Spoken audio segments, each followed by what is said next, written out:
सुटला 44 सुटला या मैदानातला आणि 44 मध्ये लढाई चालू आहे तिघात लढाई चालू आहे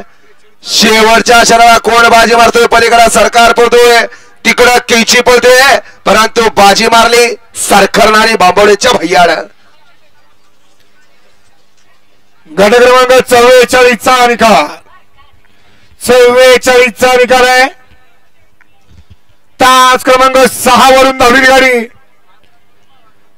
दादागुरु बडोबा श्री मच्छिंद्रनाथ महाराज श्री कृष्णाबाई प्रसन्न श्री काळभैरवनाथ प्रसन्न कराड ही गाडी विजेता गाडी मार्काचा त्यावर बसणाऱ्या भैयाडवर बांबोळीकरांचा हार्दिक अभिनंदन आहे सुंदर अशी गाडी पाहिली शिवराजभाऊ इंगोले कराळकरांचा या ठिकाणी सरकार पाहिला सुमिता आदत कुठला होता पळत आला म्हणून म्हणलं